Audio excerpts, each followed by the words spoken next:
Good morning. Welcome back to Pastor's Morning Walk on another beautiful day in North Carolina. I read this morning in Job, chapter 32. It's one of my favorite chapters in the Bible because in it we meet Elihu. Elihu's name means, "My God is He." And it appears this man speaks for God. We can tell that by comparison with God's own speech at the end of Job. Elihu says in the intro to his speech that Job has done wrong by justifying himself rather than God. And you may recall that God condemns Job, and the sum of God's address to him, good morning, is basically, who are you? Who are you to speak against God? You recall Job has been constantly implying that God has done him wrong in his speeches. So that seems to be an accurate assessment. He also says that Job's friends were wrong, and that also is what God says at the end of the book. Elihu also shows a good character.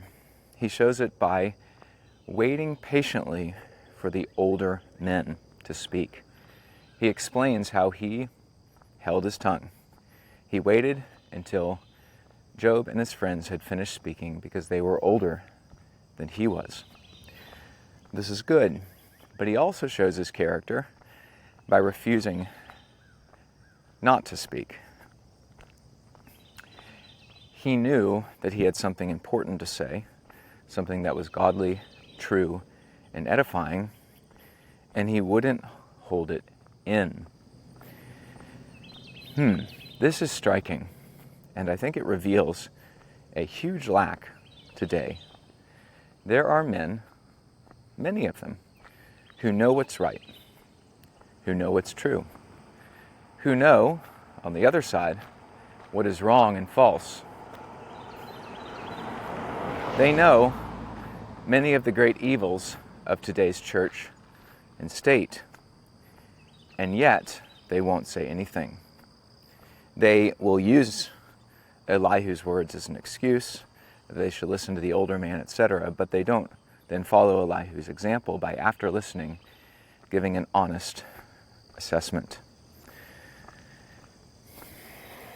This is a huge problem.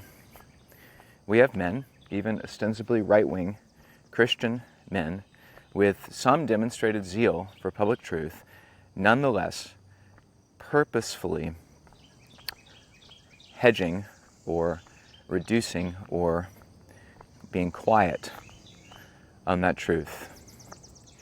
This, if any, is a day that calls for men to lift up their voice like a trumpet.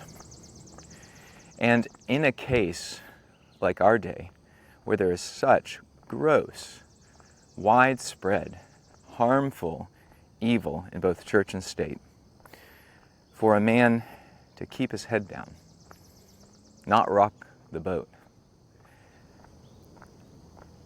it's faithless. Now, I can't require of every person to do exactly the same thing. We all have our place and calling, but I would speak especially to ministers and especially to those with influence beyond or separate from the ministry, whether in politics or society or business. You have a duty to lift up your voice. And this is a test of the heart. Why is it that you are so unwilling to speak a word in season? Why are you unwilling to stand with Elihu and, as he says, show no respect of persons, not be a flatterer? He abhors, Elihu says, the idea of flattering men, of merely deferring to age as if age were more important than truth. Young men, you need to resist pressure that will be applied to you, saying things like, you need to respect authority. You need to submit to older and wiser men. Those are true principles, but you need to recognize how they are abused today to get young men to be silent about truths that need to be shouted from the housetops.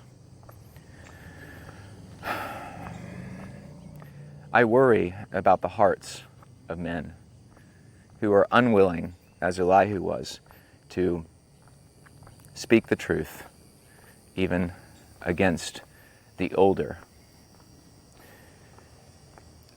You see Elihu's heart. He explains that his soul is so full of matter that he can't keep it in. He's like a wineskin full of wine, and it's been fermenting and letting off gas, but there's no gas exchanger, as you might see on a modern wine bottle where the wine is being produced. And he's about to explode. If he doesn't let out the gas, then it will be very harmful for him. Where is this heart among young men today? Where is this overwhelming desire to tell the truth so that you can't hold it in? Where is, as Jeremiah 20 puts it, the fire in your bones, so that even if you want to be silent, as Jeremiah did, he resolved, I'm not going to speak in God's name anymore, then your soul simply won't let you. Put another way, God simply won't let you. I think putting it that way gets to the heart of what the problem is. Men don't trust God. They fear men and quiet themselves because they don't fear God. They're not thinking about the final judgment in which they'll give an account for every word. They think rather of how men will call them to account for their words and of the consequences there will be for their words. And they might dress it up as strategy. Well, if these men are upset at me, then I won't be able to influence them and I won't be able to do anything for good. But I think in most cases that's just a self-serving lie.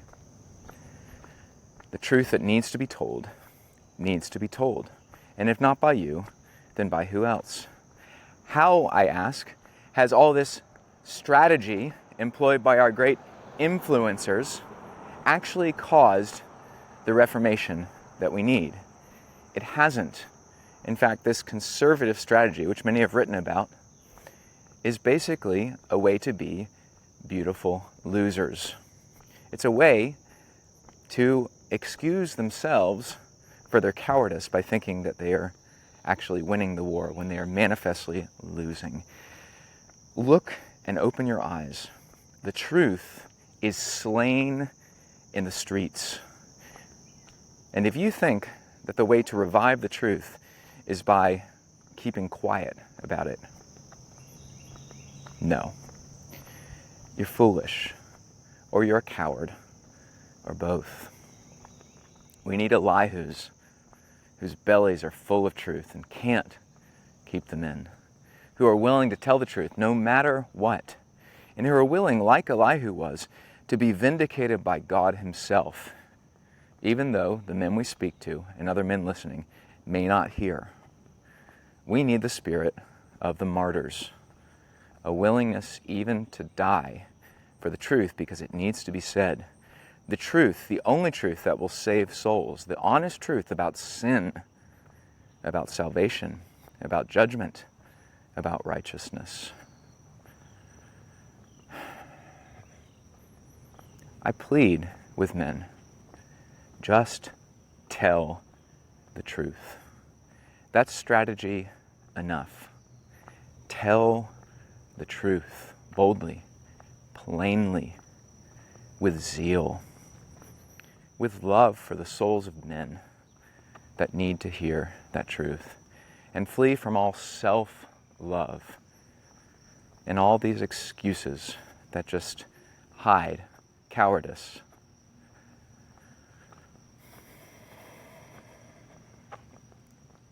Following up on that, I wanted to talk about something that's been on my mind for a while, and that is more of the technical side of truth-telling. And what I mean is the mechanics of rhetoric, of oratory, of public speaking. This is inseparable from what I just said. The reason men aren't skilled in their words, or aren't seeking to be skilled in their words today, is because they're not full of matter. We always need to keep in mind the matter is much more important than the form, or than the words. Cato, the ancient Roman, said, rem tene verba sequentur. And that means hold on to the subject matter, the stuff, the matter itself, and the words will follow. But nonetheless, some care about how we speak is useful. And I think especially in purging our speech from all sorts of things that harm good speech.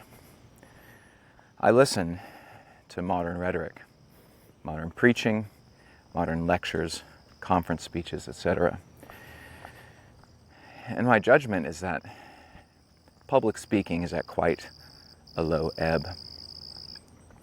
Even speeches from presidents are often just ramblings, maybe a step above.